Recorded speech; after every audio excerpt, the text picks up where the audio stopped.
Astaghfirullah. Bismillahirrahmanirrahim. Assalamualaikum warahmatullahi wabarakatuh. Waalaikumsalam.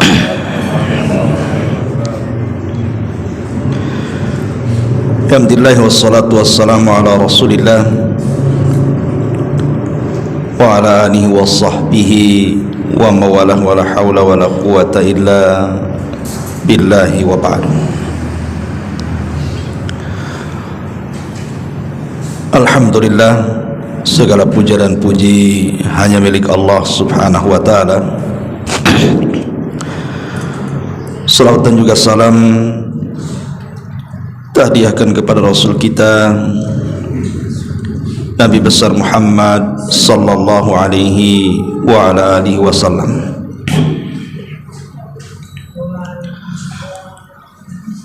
Ma'asyiral muslimin yang dimuliakan Allah subhanahu wa ta'ala,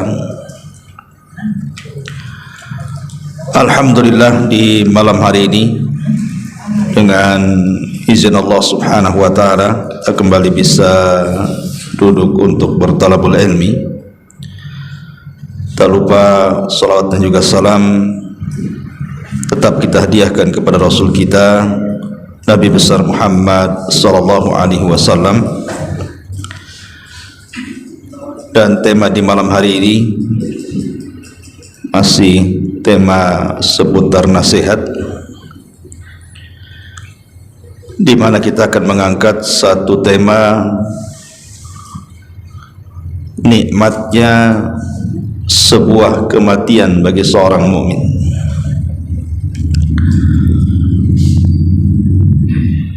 Di dalam Al-Qur'anul Karim ayat-ayat seputar kematian itu terlampau banyak.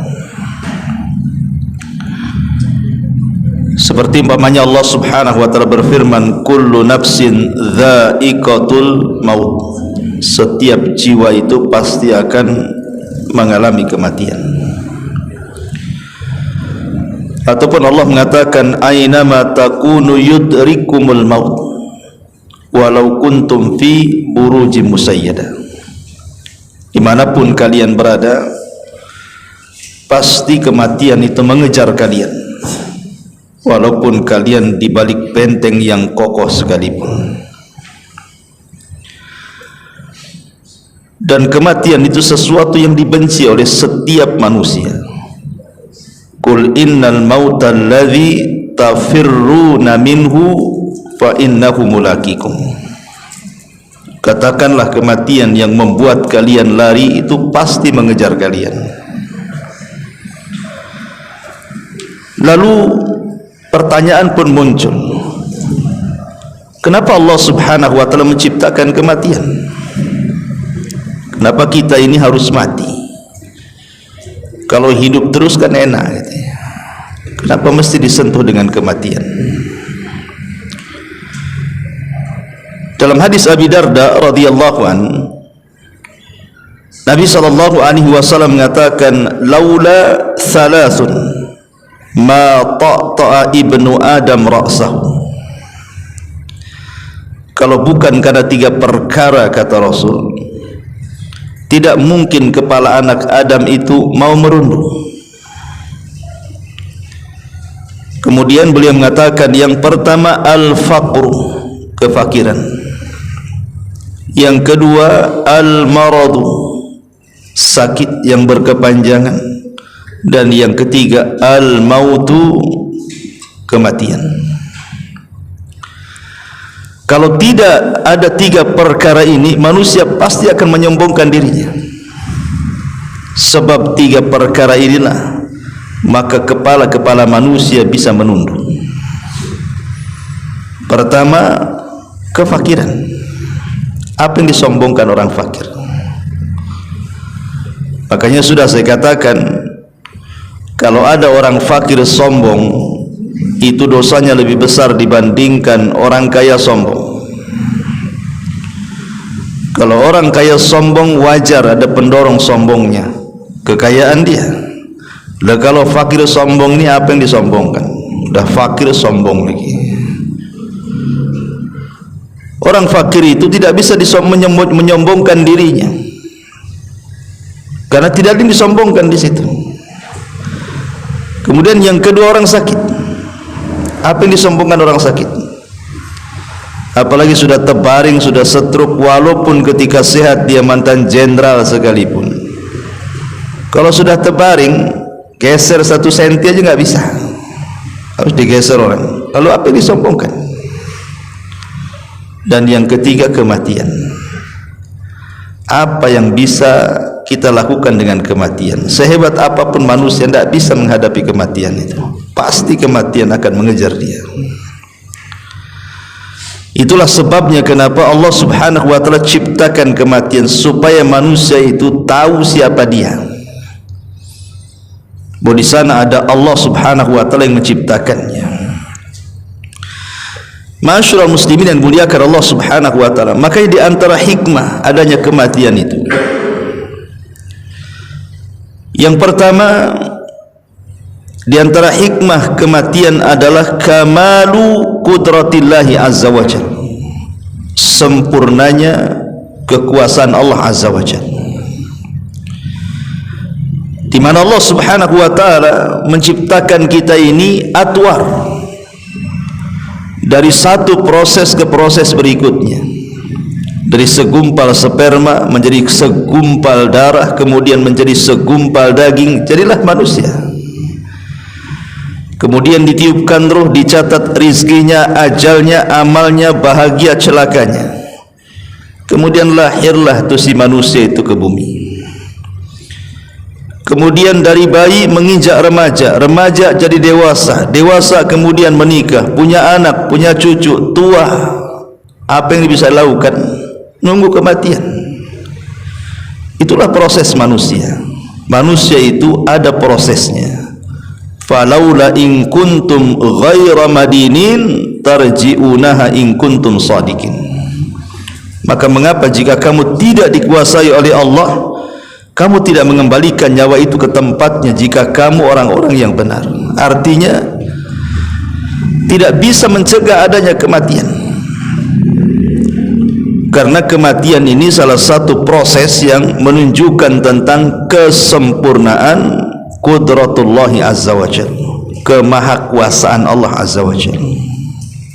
Allah berkuasa atas kita hambanya.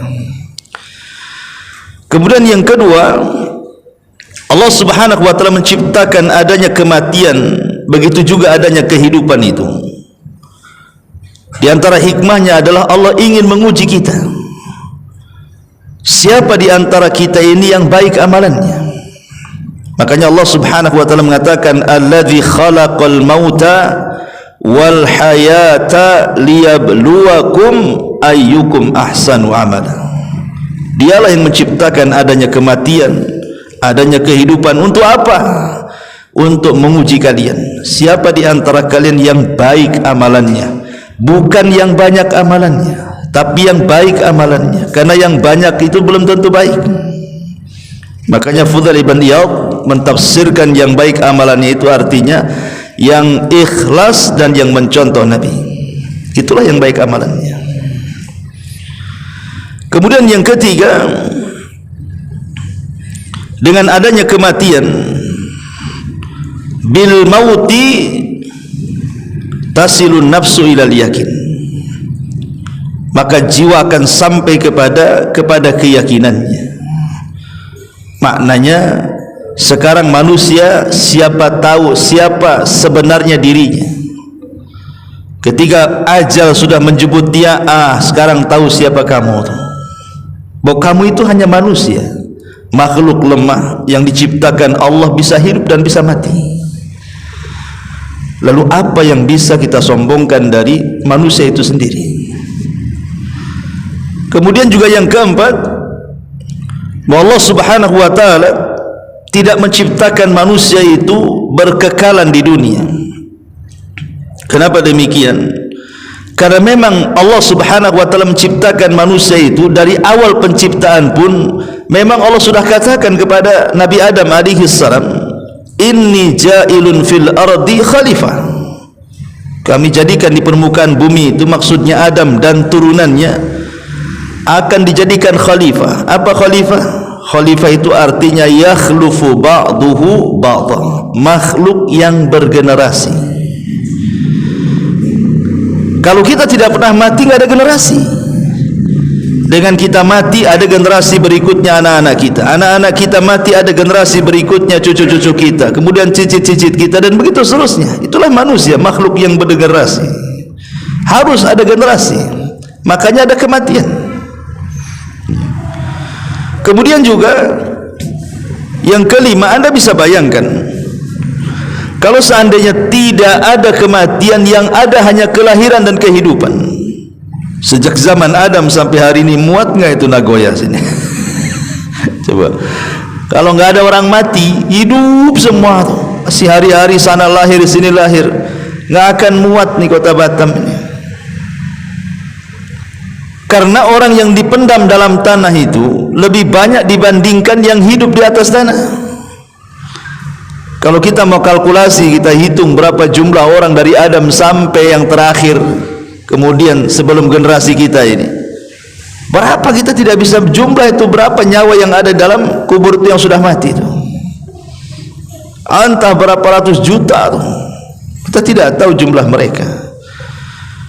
Makanya untuk menjaga kestabilan hidup manusia di bumi ini, makanya ada kematian dan ada juga kehidupan. Ma'asyiral muslimin yang dimuliakan Allah Subhanahu wa taala, yang ingin saya jelaskan pada malam hari ini, setelah kita tahu kenapa Allah menciptakan kematian dan apa hikmahnya. Tadi saya sudah katakan di mukaddimah, kematian ini bagi setiap manusia takut rasanya untuk menghadapinya. Siapapun, saya, Anda, siapapun, pasti kalau mendengar kematian itu kita takut untuk menghadapi kematian. Makanya saking takutnya banyak orang yang merogoh uang banyak itu untuk mengobati penyakitnya karena takut mati itu.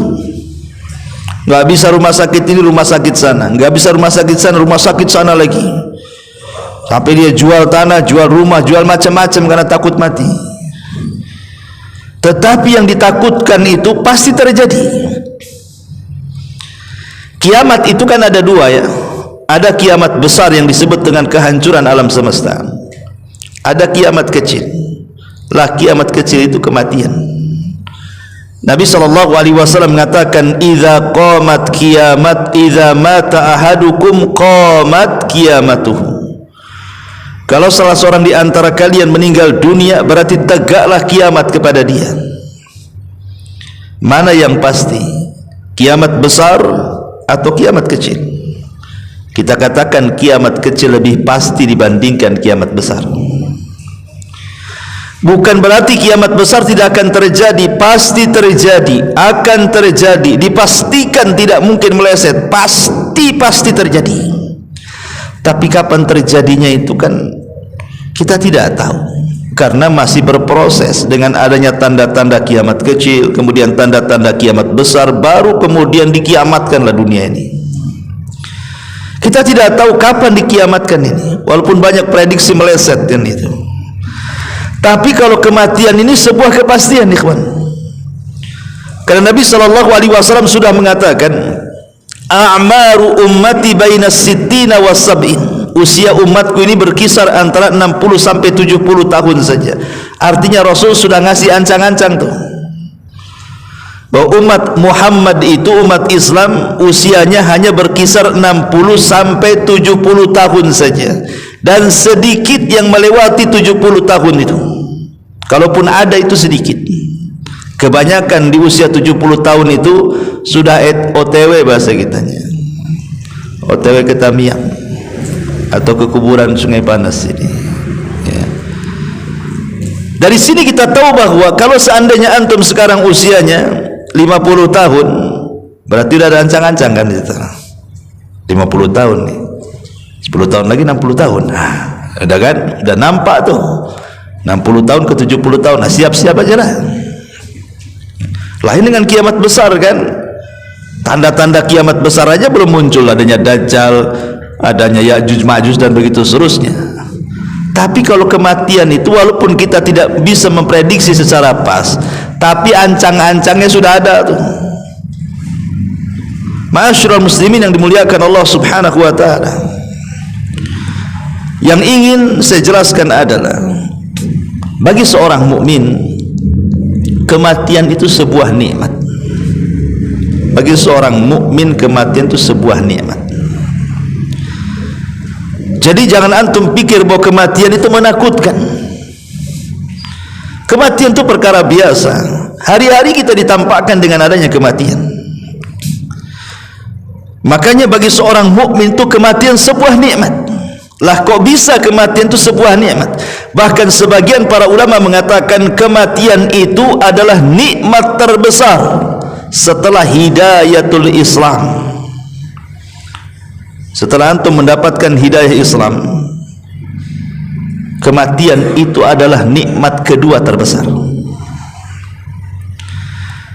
Ma'asyiral muslimin yang dimuliakan Allah Azza wa Jalla, karena kalau seseorang kemudian sudah mendapatkan hidayah Islam, kemudian dia mati di atas Islam, maka itu yang diinginkan semua para nabi. Nabi Yusuf alaihi salam sampai mengatakan apa? Tawaffani muslimah. Ya Allah, wafatkan aku dalam kondisi muslim. Ya ayyuhalladzina amanu taqullaha haqqa tuqatih wa la tamutunna illa wa antum muslimun. Jangan kalian mati kecuali kalian di atas Islam. Ma'asyiral muslimin yang dimuliakan Allah Azza wa Jalla. Baik, kita akan uraikan kenapa kematian bagi seorang mukmin itu adalah sebuah nikmat. Yang pertama, karena Allah Subhanahu wa taala telah membagi rahmat itu di dunia hanya satu saja. Nabi sallallahu alaihi wasallam mengatakan dalam hadis Abi Hurairah radhiyallahu an, ja'alallahu rahmata mi'ata juz'in fa amsaka indahu tis'atan wa tis'ina wa anzala fil ardi juz'an wahidan fa min dhalikal juz'i yatarahamul khalaik.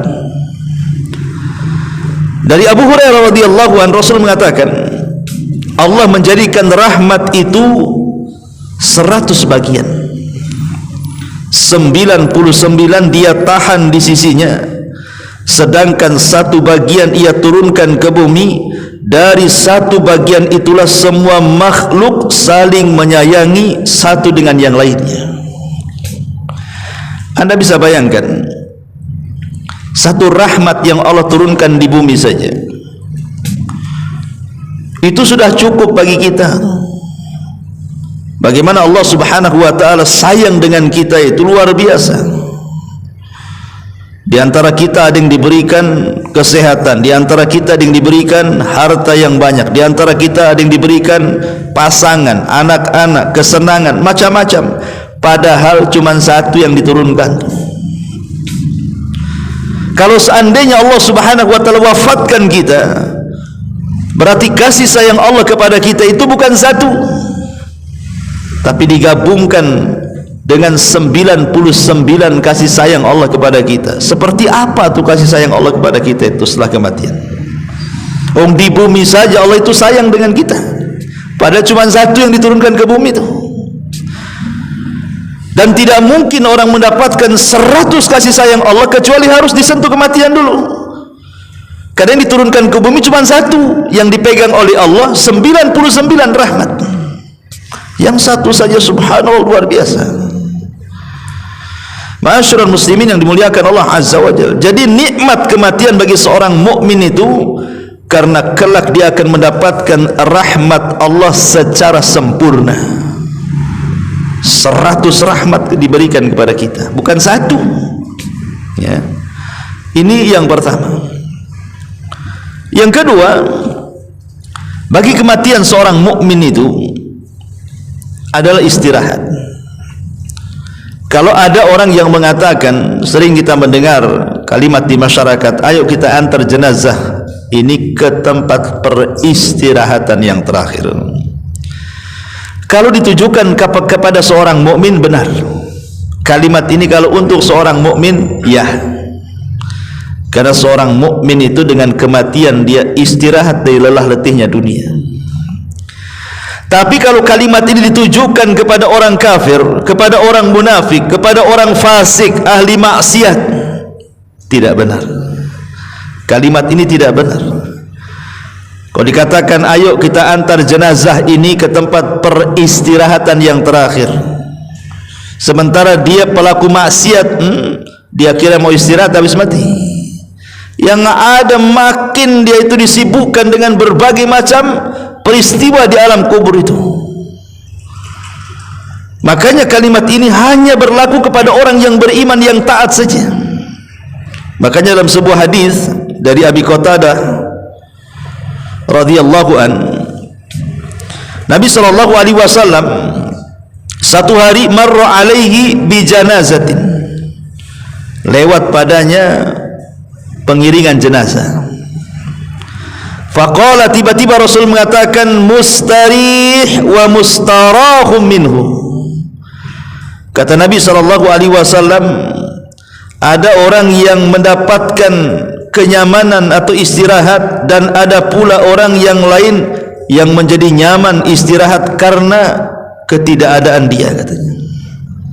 Jadi orang mati itu ada dua macam. Ada kita yang istirahat dari dia, atau dia istirahat dari kita. Cuman dua aja orang mati itu.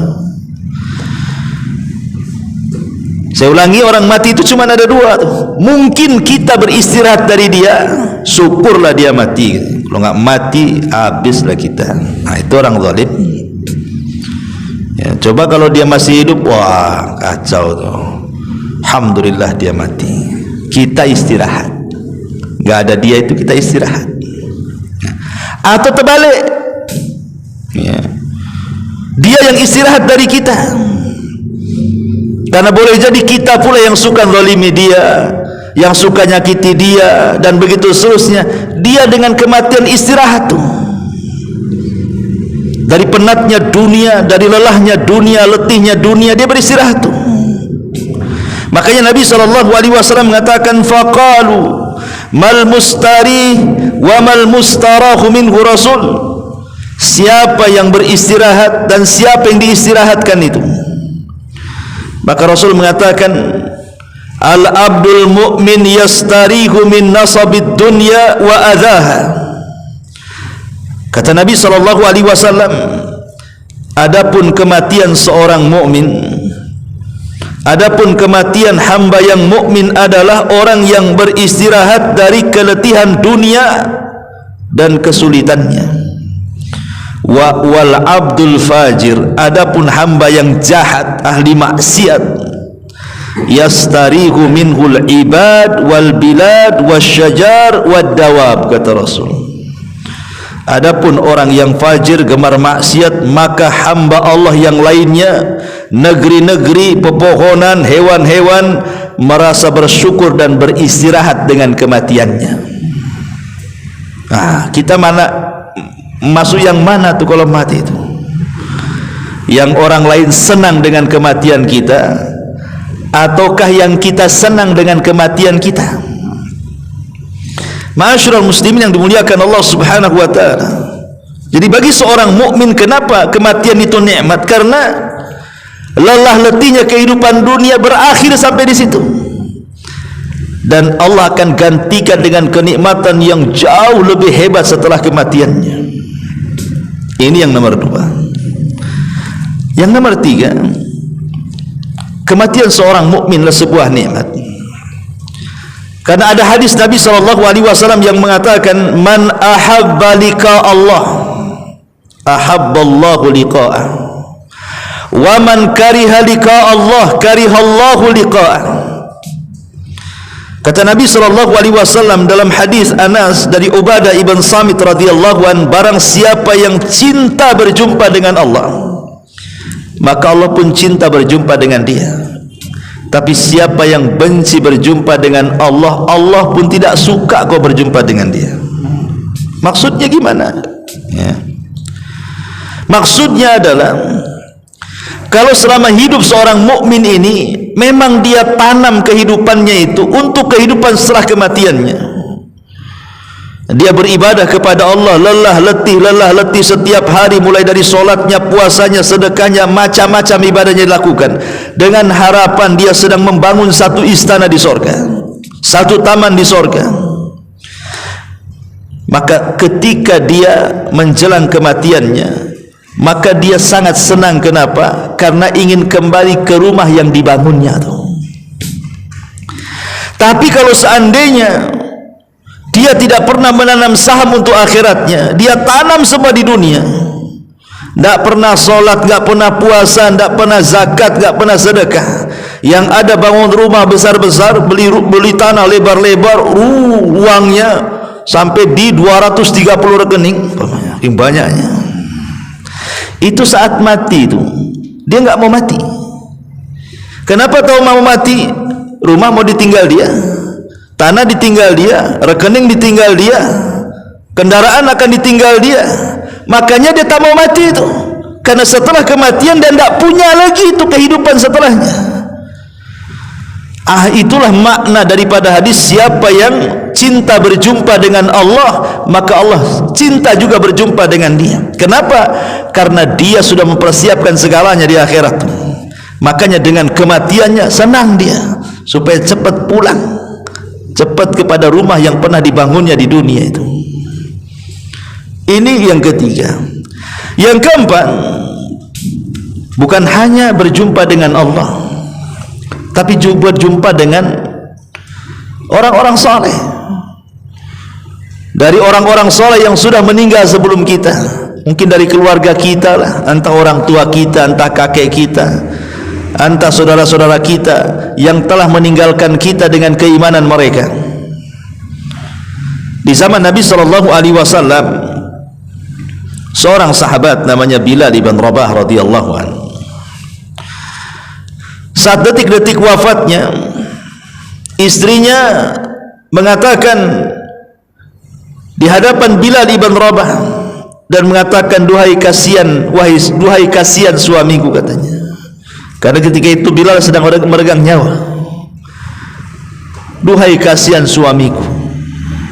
Maka Bilal tiba-tiba mengatakan kepada istrinya, jangan kau katakan seperti itu. Harusnya kau katakan, duhai bahagia suamiku. Kemudian Bilal mengatakan, ghadan nalqa ahibbata Muhammadan wa hizbah.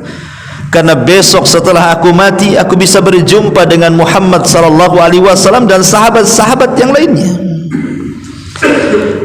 Artinya bahwa bagaimana perkataan Bilal ini, kematian bukan sebuah hal yang ditakutkan bagi dia. Justru itulah kematian nikmat bagi dia. Makanya dia mengatakan, ghadan nalqa ahibbah Muhammadan wa hizbah. Besok saya akan berjumpa dengan Muhammad, karena Rasul meninggal duluan, dan juga sahabat-sahabat yang lain yang sudah meninggalkan diriku, katanya.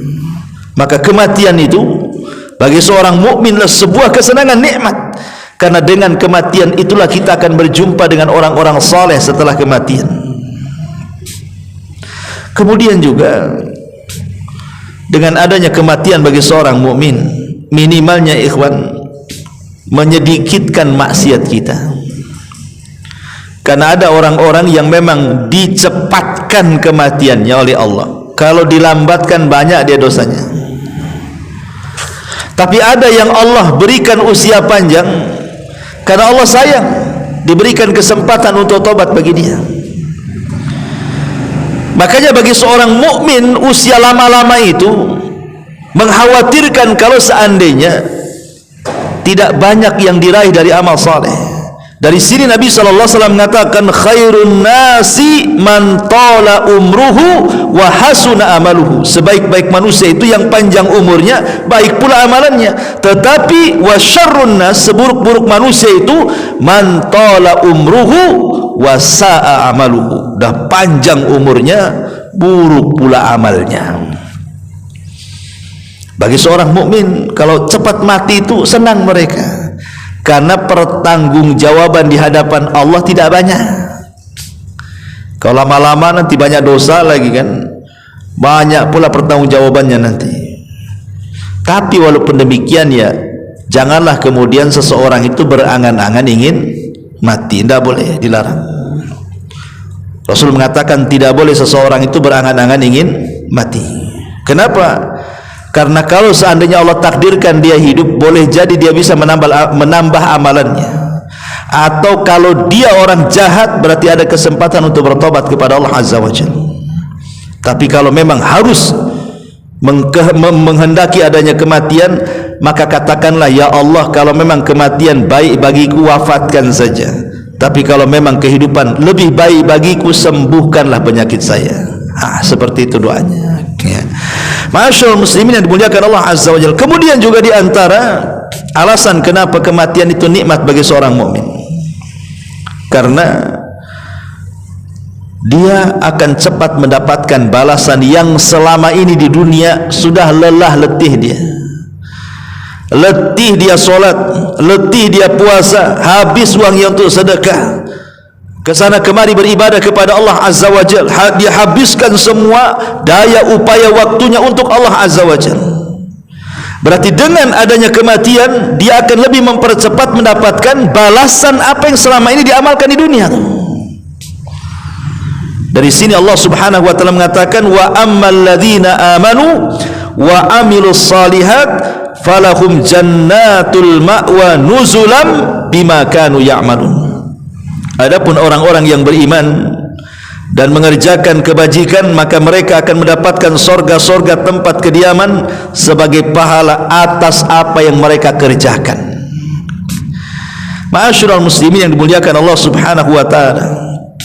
Dan tentunya yang terakhir ya, kematian bagi seorang mukmin itu adalah terlepasnya dia dari penjara dunia.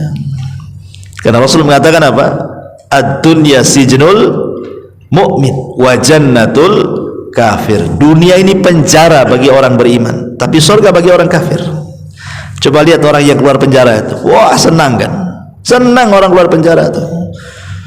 Ada juga ustaz yang tak senang katanya, kalau keluar penjara pusing pula mau cari makan, di penjara dikasih makan katanya. Siapa bilang masih enak di luar penjara dibandingkan dalam penjara? Kalau penjara manusia saja, orang keluar dari penjara itu senangnya luar biasa, apalagi dari penjara dunia yang penuh dengan kepenatan di dalamnya, maka seorang mukmin akan senang. Ma'asyiral muslimin yang dimuliakan Allah Azza wa Jalla. Dari sinilah kenapa kemudian kematian bagi seorang mukmin ini sebuah nikmat.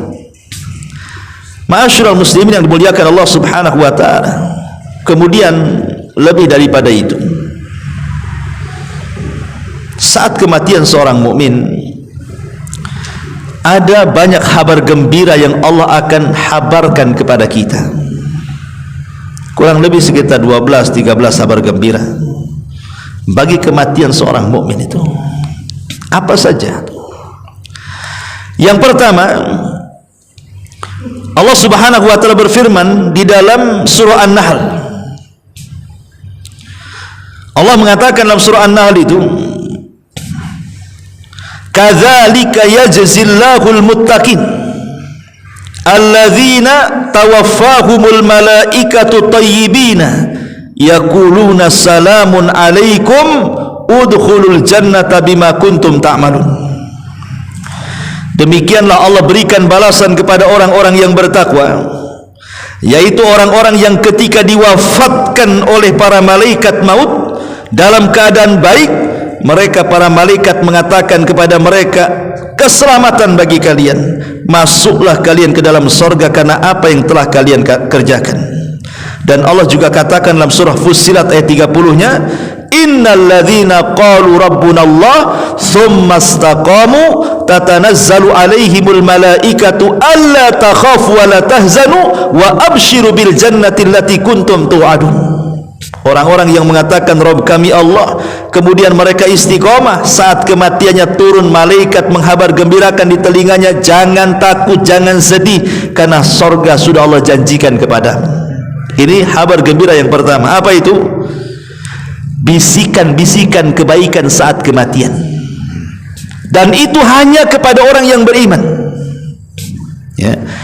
Jadi saat kita ini diwafatkan oleh Allah Subhanahu wa taala, maka Allah akan utus beberapa malaikat kepada kita. Yang pertama tentu malakul maut dulu yang mencabut nyawa kita. Baru kemudian di samping kiri kanan malaikat maut itu ada namanya malaikat rahmat. Kalau yang meninggal itu orang yang beriman. Malaikat rahmat inilah yang kemudian membawa kain kafan dari sorga, wewangian dari sorga. Ketika malakul maut hanya mencabut ruh saja, langsung diambil malaikat rahmat, kemudian dibungkus dengan kain kafan dari sorga dan wewangian dari sorga. Dan saat detik wafatnya, sebelum ruh itu dicabut, maka malaikat rahmat akan membisikkan di telinga kita ini, jangan takut, jangan sedih, karena Allah sudah janjikan sorga. Maka ruh seorang mukmin akan keluar dengan sangat pelan dari ujung-ujung kaki, ujung-ujung jari jemari kaki, kemudian naik ke atas, ya, kemudian keluar dari mulutnya. Kenapa mesti dari kaki dulu? Kenapa tidak dari dari kepala dulu? Kenapa ruhnya itu berjalan dari kaki dulu? Coba, apa hikmahnya? Supaya dia tidak lari. Jadi orang mati itu ruhnya dicabut dari kaki dulu. Ketika sudah sampai di badan, dia nggak mungkin lari, karena saat itu tidak ada waktu untuk tobat. Sebab kalau seandainya dari arah mana dulu, dia bisa lari ke masjid kan, dengan kakinya bisa lari ke masjid tuh, kemudian dia bertobat kepada Allah Azza wa Jalla. Tapi ketika ruh berjalan dari kaki ke atas, akhirnya dibuat orang itu tidak bisa apa-apa, tidak bisa bergerak lagi sudah, karena orang berjalan itu dengan kaki. Karena ketika kematian itulah waktu di mana tobat tidak mungkin diterima. Disitulah Rasul mengatakan, innallaha yakbalu taubata abdin ma lam yughargir. Allah itu masih menerima tobatnya hamba sebelum nyawa di kerongkongan. Tapi kalau sudah seperti itu, mana bisa dia bertobat? Tapi kematian seorang mukmin, maka kabar gembira yang akan diberikan oleh Allah apa itu? Malaikat membisikkan di telinga kita, nggak perlu takut kamu, nggak perlu khawatir. Maknanya apa? Jangan takut akan perkara yang akan datang setelah kematian, dan jangan sedih akan perkara yang kau tinggalkan. Jangan sedih kau meninggalkan rumah, kau meninggalkan istri, kau meninggalkan anak. Tenang, Allah akan jaga mereka dengan dikirim para malaikat. Karena terkadang orang disedihkan itu gara-gara apa? Dari orang-orang yang kita cintai, yang kita tinggalkan tuh. Cemana anak saya nanti, cemana cucu saya, cemana istri saya, jangan-jangan habis saya mati kawin lagi dia, dan begitu seterusnya. Jadi kadang-kadang dikhawatirkan tuh. Tapi orang-orang yang beriman gak perlu khawatir, Allah jaga mereka. Allah jaga mereka. Dan itu kabar gembira yang luar biasa. Makanya ruh seorang mukmin itu kalau dihabar gembirakan, dia akan keluar pelan-pelan sampai keluar dari mulutnya. Kata Rasul, seperti tetesan air teko yang terakhir keluar, itulah ruhnya seorang mukmin saat dicabut. Kenapa? Karena ada yang membisikkan suruh keluar, makanya keluar pelan dia. Beda dengan orang kafir, beda dengan orang fasik, bisikannya beda. Bukan dikatakan jangan takut, jangan sedih, surga sudah janjikan, tidak, dipaksa keluar dan dikatakan ya ayyatuhan nafsul khabithah ukhruji ila ghadabillahi wa sakhati. Hei jiwa yang buruk, jiwa yang jahat, keluar kepada kemurkaan dan kemarahan Allah Azza wa Jalla. Akhirnya ruh itu takut keluar, karena tidak mau keluar dan takut keluar, dipaksa keluar oleh malakul maut, seperti cerulit yang dimasukkan ke bulu wol, kambing wol, disiram kemudian nempel di cerulit itu, kemudian dicabut dengan paksa. Apa enggak amburadul tuh bulu-bulu kambing wol tuh? Seperti itulah kematian orang fasik, orang fajir. Dia akan merasakan sakit yang tidak ada yang tahu kecuali Allah Subhanahu wa taala. Kenapa? Karena teriakannya nakut-nakuti. Logikanya begini, ikhwan, antum dalam rumah, tiba-tiba kemudian ada orang yang berteriak di luar, Yang sebelah kiri, sebelah kanan berteriak, keluar, mau enggak uang 5 miliar. Yang sebelah kiri teriak, keluar, ku bunuh kau, katanya. Kira-kira antum keluar dari mana tuh? Pasti ya keluar dari yang ngasih uang 1 miliar atau 5 miliar tadi kan. Jadi kalau teriakannya nakut-nakuti, kita pun mau keluar lah. Tapi kalau teriakannya ngasih kabar gembira, keluarlah, ini ada hadiah untukmu, pasti keluar kita. Ya, keluarlah, ini debt collector sudah nunggu nih. Mana bisa dia keluar? Nah, takut yang ada kan. Itu di dunia tuh. Kalau ditakut-takuti aja nggak mau keluar kita. Sama ruh juga sama begitu. Ruh itu kalau yang ngasih kabar gembira di telinga itu, keluarlah wahai jiwa yang tenang kepada keridhaan Allah, jangan takut, jangan sedih, surga sudah dijanjikan. Cepat keluar dia. Tapi orang kafir, orang fasik tidak, susah keluarnya. Bahkan saking susahnya ada yang dibuat koma berhari-hari, berminggu-minggu, berbulan-bulan. Allah sengaja siksa seperti itu. Naudzubillah. Enggak mati-mati orang itu dibuat koma. Ya. Ma'asyiral muslimin yang dimuliakan Allah Azza wa Jalla. Ini yang pertama, kabar gembira bagi seorang mukmin. Kemudian yang kedua, apabila ruh sudah dicabut, kemudian ruh ini akan melesat ke langit, ikhwan. Ruh ini akan melesat ke langit. Kenapa demikian? Karena manusia itu terbagi dari 4 unsur. Kita ini loh, badan kita ini terbagi menjadi 4 unsur. Ada ruh, ada akal, ada hawa nafsu, dan ada jasad. Itulah rangkaian badan kita nih. Adapun jasad itu asalnya dari bumi.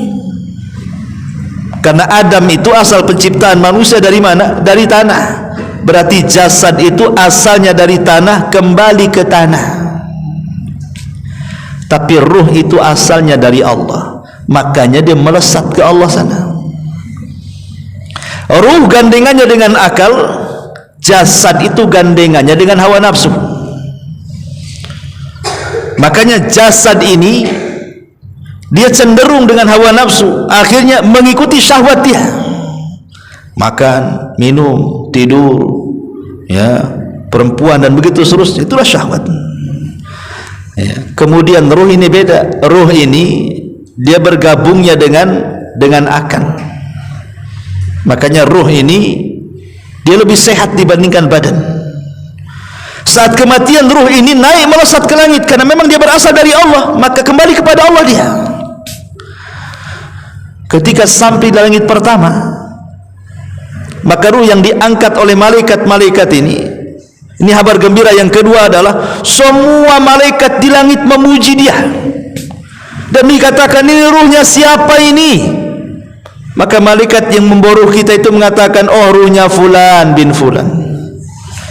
Makanya antum harus punya nama yang baik di dunia ini, karena itu nanti panggilan yang akan dipanggil.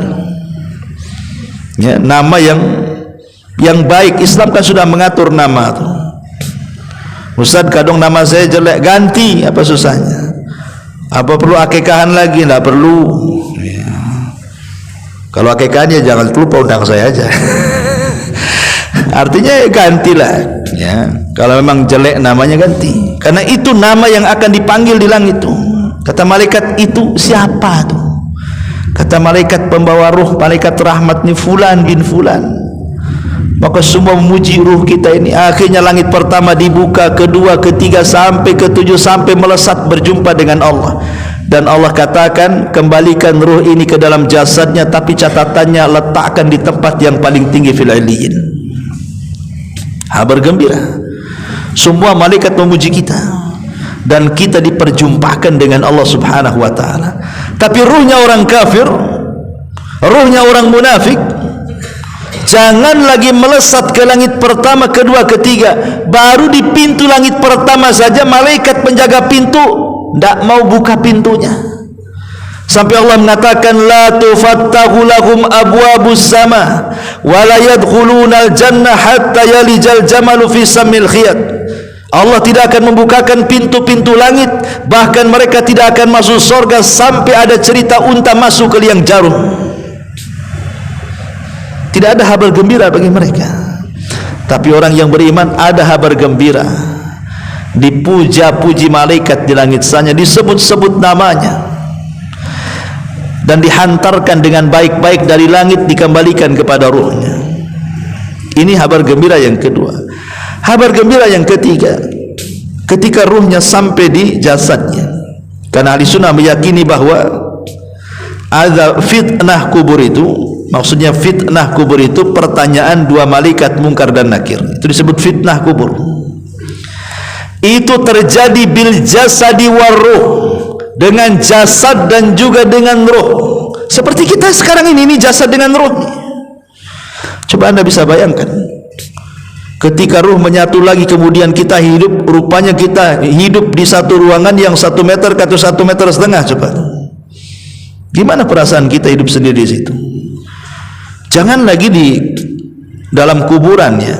Kalau anak umpamanya ngurung antum di sebuah ruangan, di situ tidak ada lampu, ya, tidak ada AC, tidak ada kipas, pengap, ada makan, nggak ada minum. Coba bayangkan, kira-kira antum kerasan nggak di sini? Nggak akan kerasan, stres yang ada di situ. Itu baru di dunia loh, ruangannya besar lagi. Gimana ini jelasnya dalam kuburan coba?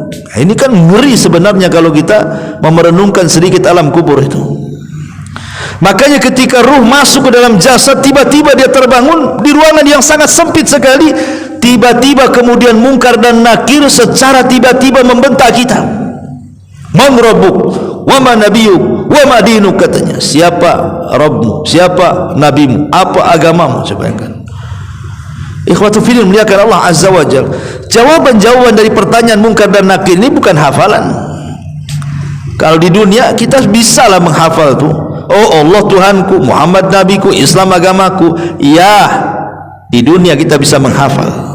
Tapi apakah kemudian di dalam kubur kita bisa menjawab? Tidak, karena yang menjawab bukan hafalan tapi amalan.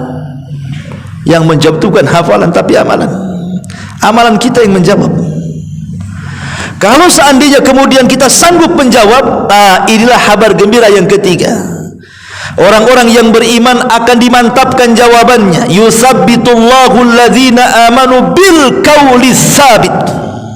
Allah akan tetapkan jawaban orang-orang yang beriman ini dengan jawaban mantap. Setiap ditanya man rabbuk, langsung mantap jawabannya. Allah. Wa man nabiyuk, oh Muhammad. Apa agamamu? Islam. Mantap dia. Kabar gembira yang ketiga apa? Dimantapkan jawabannya. Inilah yang disebut dengan fitnah kubur. Dimantapkan jawabannya. Dan kalau seandainya dia mantap jawabannya, datang kabar gembira yang keempat. Apa itu? Tazkiyah dari langit, rekomendasi dari langit. Allah Subhanahu wa taala katakan, "Sadaqa abdi, hambaku telah benar." Kalau Allah yang mengatakan seperti itu, selesailah dia pasti bahagia. Kenapa? Langsung ada tazkiyah dari langit. Allah mengatakan hambaku telah benar.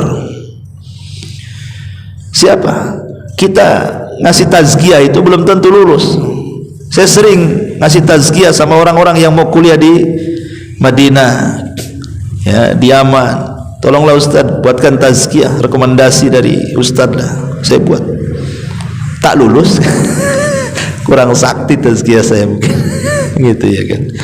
Tapi kalau Allah yang kasih rekomendasi tazkiyah kelulusan, berarti memang ini orang baik. Ketika Allah mengatakan al-sadaqa abdi, hambaku telah benar, berarti hamba ini pasti akan sukses dalam kuburan. Karena Utsman bin Affan radhiyallahu anhu, apabila diingatkan soal kuburan nangis dia. Tapi kalau diingatkan soal neraka biasa saja dia. Jadi dikatakan, ya Utsman, kalau cerita neraka kau kalem-kalem saja, kalau cerita kuburan kenapa kau nangis, katanya. Kata Utsman bin Affan, wailakum, celaka kalian. Tahukah kalian kuburan itu? Kuburan itu adalah raudun min riyadil jannah au hufratun min hufarin nar. Kuburan itu bisa jadi satu taman menuju taman-taman sorga, atau boleh jadi satu sumur yang akan mengarahkan ke sumur neraka, katanya. Jadi kesuksesan di akhirat itu juga penentunya adalah kuburan. Kalau di kubur kita mantap dalam jawaban, kemudian masuk kepada nikmat kubur, maka setelahnya akan mudah tuh menuju perjalanan akhirat. Tapi kalau di kuburan sudah sulit, jawabannya balelo bahasa kitanya, dijawab man rabbuka, dia mengatakan ha la adri, aku tidak tahu. Ditanya siapa Rabbmu, siapa nabimu, sama juga ha aku tidak tahu. Ditanya agamanya, aku tidak tahu. Akhirnya dia dicambuk oleh malaikat yang kalau cambukan itu dicambukan ke gunung Uhud, kata Rasul, hancur tuh berantakan gunung Uhud itu. Ketika dia tidak sanggup menjawab, Allah dustakan dari langit dan Allah mengatakan angkadzaba abdi, hambaku telah berdusta. Ketika Allah sudah memponis seperti itu, tidak selamat dia. Kalau Allah sampai mengatakan angkadzaba abdi, hambaku sudah berdusta, tidak akan selamat dia. Kalau sudah sulit di kuburan, maka setelahnya lebih sulit lagi dia. Karena kuburan ini azabul adna, azab yang rendah, ada azab yang tinggi lagi kelak di akhirat. Ma'asyiral muslimin yang dimuliakan Allah Azza wa Jalla. Jadi kabar gembira berikutnya setelah dimantapkan jawabannya, ada rekomendasi dari Allah, al-sadaqa abdi, hambaku telah benar. Tentu sebelum adanya fitnah kubur, ada peristiwa yang disebut dengan Dhagtatul Qabri. Dhagtatul Qabri itu artinya himpitan kuburan. Jadi setiap orang yang masuk ke kuburan itu, ikhwan, pasti akan dihimpit oleh kuburan. Tidak saya, tidak antum, tidak anak kecil, tidak orang dewasa, tidak ada orang tua, tidak laki-laki, tidak perempuan, tidak mukmin, tidak kafir, tidak sahabat, tidak siapapun, semua kena himpitan kuburan ini. Semua kena. Anda mau mukmin mau kafir tetap dihimpit. Anda mau orang soleh mau orang toleh tetap dihimpit. Anda mau orang bayi mau sudah dewasa tetap dihimpit. Mau laki-laki perempuan, semua manusia tidak lepas dari himpitan kuburan. Sampai-sampai Nabi SAW mengatakan kepada seorang sahabat namanya Sa'ad ibn Mu'adz. Sa'ad bin Mu'adz ini, ikhwan, ini bukan sahabat sembarang, karena dia tokoh Ansar. Dengan keislamannya dia mengislamkan satu kabilah Aus. Bahkan saat kematiannya 70.000 malaikat turun dari langit mengantarkan jenazahnya. Arsy yang besar bisa bergegar dengan kematiannya. Tapi saat kematiannya, kata Rasul, kalau ada orang yang selamat dari himpitan kubur, Sa'adlah orangnya. Tapi Sa'ad pun tidak selamat, kata Rasul. Bahkan ketika ada bayi yang belum punya dosa dikuburkan, kata Rasul, kalau seandainya ada orang yang selamat dari himpitan kubur, tentu bayi ini yang selamat. Bayi pun tak selamat. Semua orang terkena himpitan, ikhwan. Mau mukmin mau kafir, mau orang baik mau orang jahat, mau bayi mau orang dewasa, semua kena himpitan. Cuman bedanya, bagi orang-orang yang beriman tentu ada kabar gembira dalam himpitan itu. Karena himpitan bagi orang-orang yang beriman itu seperti ibu menggendong bayinya, memeluk bayinya. Pelukan sayang namanya, ya. Pelukan kasih sayang. Karena tanah itu diibaratkan ibu, kita kan dari tanah dan akan kembali ke tanah. Jadi tanah itu bimanzilatil seolah-olah tanah itu sekedudukan dengan ibu kita. Jadi kalau kita masuk ke dalam kuburan, seolah-olah ibu kita sedang memeluk kita. Bagaimana pelukan seorang ibu kepada bayi? Ya pasti akan dipeluk dengan kasih sayang, kan? Tidak mungkin merasakan sakit. Tapi kalau dia orang kafir, maka bukan seperti orang tua, seperti ibu yang memeluk anaknya, tapi betul-betul tanah yang menghimpit dia, sehingga dia akan merasakan sakit dengan retakan-retakan tulang, retakan-retakan sendi. Dia akan menjerit-jerit di mana manusia tidak mendengar, yang mendengarkan hanya binatang-binatang saja. Oh, kan ngeri itu. Tapi bagi orang yang beriman, dia mendapatkan nikmat, kabar gembira. Kenapa? Himpitan itu bagaikan pelukan ibu kepada anak. Nah, itu juga kabar gembira bagi orang yang beriman, ya. Ma'asyiral muslimin yang dimuliakan Allah Subhanahu wa taala. Setelah kemudian berbagai macam kabar gembira dan orang ini dimantapkan jawabannya, turun rekomendasi dari Allah, benar, telah jujur jawabannya, maka kabar gembira selanjutnya apa? Yufrashu lahu min firasil jannah. Tiba-tiba dibentangkan kuburannya sejauh mata memandang. Dalam hadis Abu Hurairah radhiyallahu an, kuburannya terbentang 70 dhira'an fi 70 hasta kali 70 hasta. 70 hasta, satu hasta itu segini nih. Ini dari sini ke sini ini satu hasta namanya. Ya, berarti kalau 70 hasta kita bagi dua saja berarti 35 meter. Ya kan, 35 meter kali 35 meter.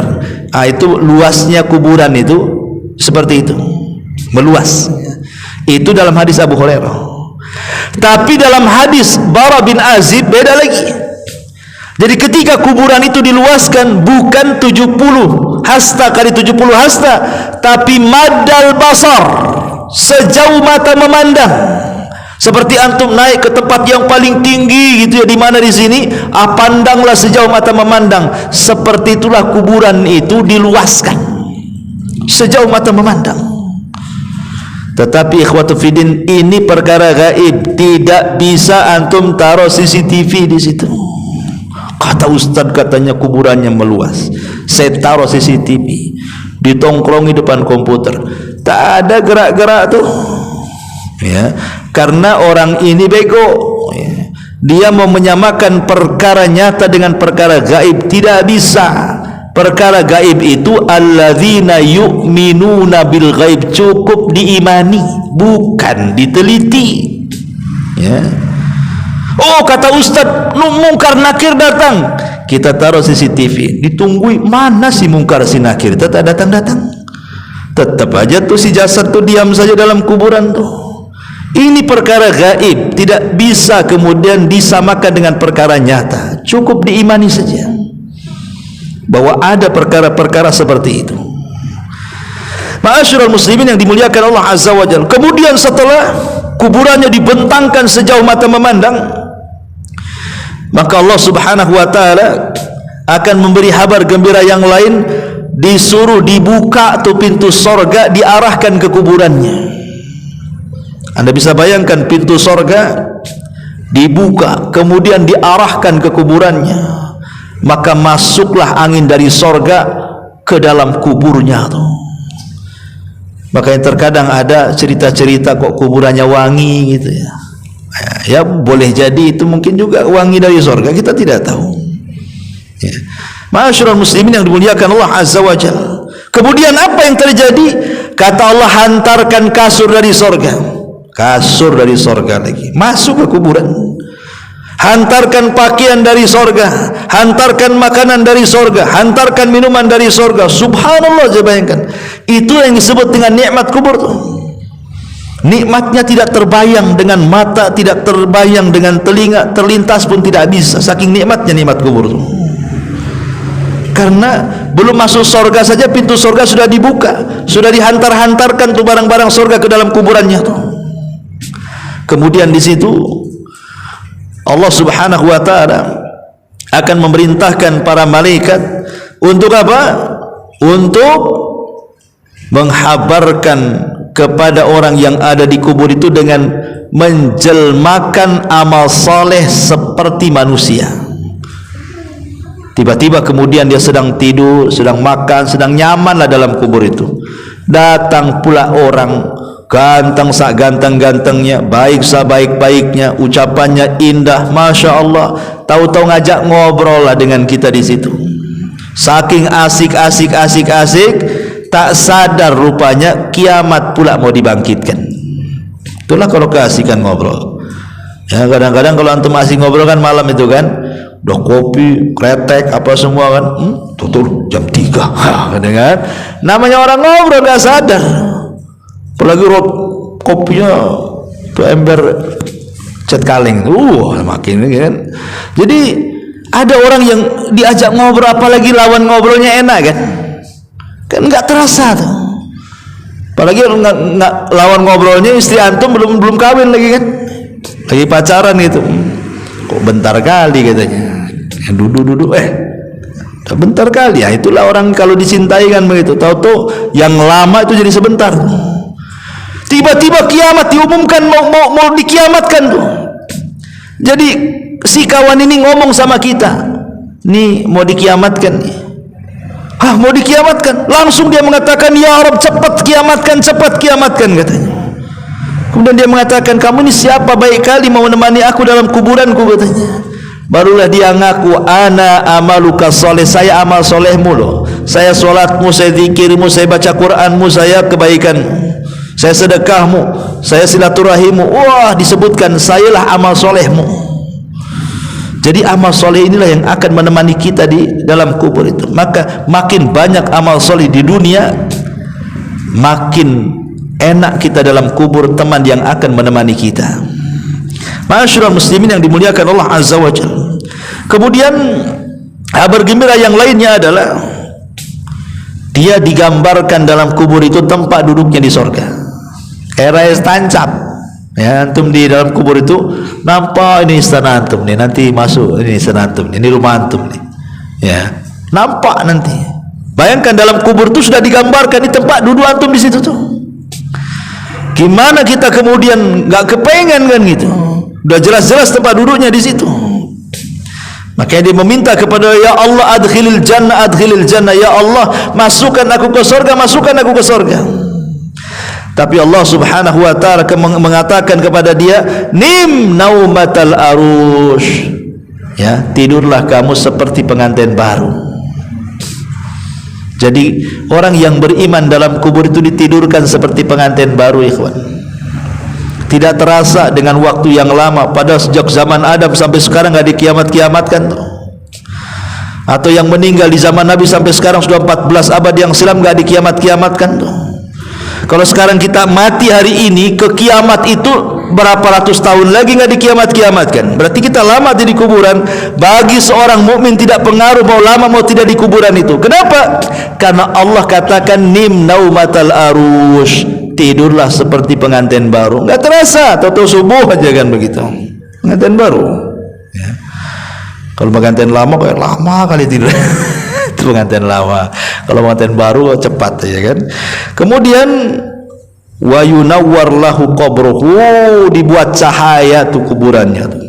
Betul-betul terang benderang kuburannya. Itu berdasarkan hadis Abu Hurairah radhiyallahu anhu.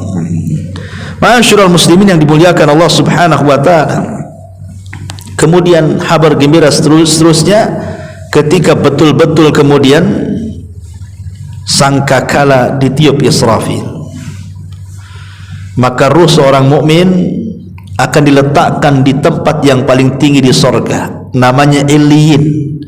Karena di antara 7 makhluk yang tidak akan hancur saat kiamat, salah satunya apa? Ruh. Tidak akan hancur, jasad hancur, kecuali tulang ekor, itu tidak akan hancur karena dari situ manusia dibangkitkan. Tapi ruh disimpan di Illiyin tuh. Kalau ruhnya seorang beriman ya. Kalau ruhnya orang kafir diletakkan di sijin. Sijin itu tempat yang paling rendah di lapisan bumi yang paling bawah. Itulah tempat sijin. Intinya ma'asyiral muslimin yang dimuliakan Allah Subhanahu wa taala, seorang mukmin itu saat kematiannya saja sudah ditampakkan catatannya. Makanya Allah mengatakan dalam surah Qaf ayat 22, laqad kunta fi ghaflatin min hadza fakashafna anka ghita'aka fabasarukal yauma hadid. Ya. Sesungguhnya kamu berada dalam keadaan lalai dari hari ini, maka kami singkapkan daripadamu tutup yang menutupi matamu, maka penglihatanmu pada hari itu sangat tajam. Maksudnya, kalau kata ulama tafsir, kalau seorang mukmin itu saat meninggal itu, maka akan ditampakkan sekilas sebelum ruh itu dicabut amal catatannya. Dia sempat melihat, bahkan malaikat dia bisa melihat. Karena saat detik-detik wafat itu Allah Subhanahu wa taala singkapkan kegaiban dari dia, yang tadinya ketika dia belum menjelang ajal ada tabir kegaiban, kita tidak bisa melihat malaikat. Tapi saat detik-detik wafat disingkaplah tabir kegaiban itu, makanya dia diperlihatkan tuh saat wafat itu malaikat dan catatannya. Makanya kita lihat ekspresi orang meninggal itu. Kalau memang dia seorang yang beriman, sempat terlihat catatannya, dia tahu catatannya adalah sebuah kebaikan.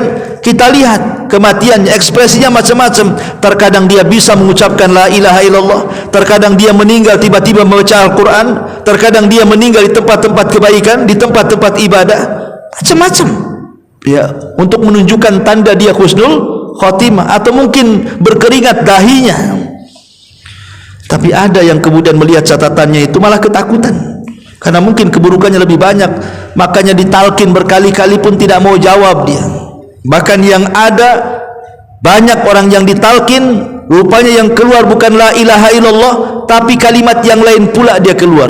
Ada orang ditalkin itu ikhwan, ketika dikatakan kul la ilaha illallah, fulan katakan la ilaha illallah, dia pula mengatakan kafartu bila ilaha illallah, aku kufur dengan kalimat itu, kemudian mati. Naudzubillah, coba bayangkan ya. Bahkan yang sudah saya jelaskan pada antum dalam kitab Al-Imam Ibnu Jauzi, dalam kitab Talbis Iblis, bagaimana di zaman dia ada orang yang suka meribakan uang. Jadi kalau pinjam 1 juta dibalikan 1.100.000, pinjam 2 juta dibalikan 2.200.000, dan begitu seterusnya. Saat kematian ditalkin, ya fulan katakan la ilaha illallah, dia mengatakan oh tidak bisa, kalau kau pinjam 1 juta kau kembalikan 1,5 juta. Itu pula yang ngomong dari keluar, karena jadi rentenir saat dia hidup tuh, itu yang keluar sampai dia mati. Sama dengan kisahnya, kata Imam Ibnu Jauzi, itu orang yang hidupnya dengan satranji. Satranji itu kalau bahasa kitanya catur, kalau dulu namanya satranji. Makanya Islam melarang sebenarnya main catur itu, main satranji itu, karena Rasul mengatakan nahan Nabi sallallahu alaihi wasallam anis satranji. Rasul melarang tidak boleh main catur ya. Ma'asyiral muslimin, jadi ada di zaman dulu menurut Ibnu Jauzi itu atau Ibnul Qayyim, hari-hari catur saja, pagi catur, siang catur, malam catur, besoknya gitu lagi, si cutar catur saja. Ingat masih dulu ya, antum masih kecil-kecil kan, kalau di desa-desa itu kan ada mainan namanya karambol kan, hari-hari karambol gitu orang dulu kan, pagi karambol, nanti siang karambol gitu aja kan. Kan ada orang seperti itu, sehingga gara-gara catur lupa lah sholat duhur, asar, maghrib, isya, subuh, gara-gara catur. Jadi saat detik wafatnya ditalkinlah dia dengan kalimat la ilaha illallah. Hei fulan, kalimat la ilaha illallah ucapkan. Yang keluar bukan la ilaha, sekak mati dia dengan kalimat sekak tuh. Coba bayangkan, kan ada orang seperti itu ya. Lah di sini, tapi orang yang beriman tidak seperti itu. Orang yang beriman akan disingkapkan dan akan diperlihatkan catatan amal solehnya, maka ekspresi kematiannya akan menunjukkan bahwa dia mati di atas husnul khatimah. Itulah kabar gembira yang Allah Subhanahu wa taala dan Rasulnya jelaskan kepada kita, bahwa kematian seorang mukmin itu sebuah nikmat besar setelah hidayatul Islam. Subhanakallahumma bihamdika asyhadu an la ilaha illa anta astaghfiruka wa atubu ilaik. Allahu taala alam. Assalamualaikum warahmatullahi wabarakatuh.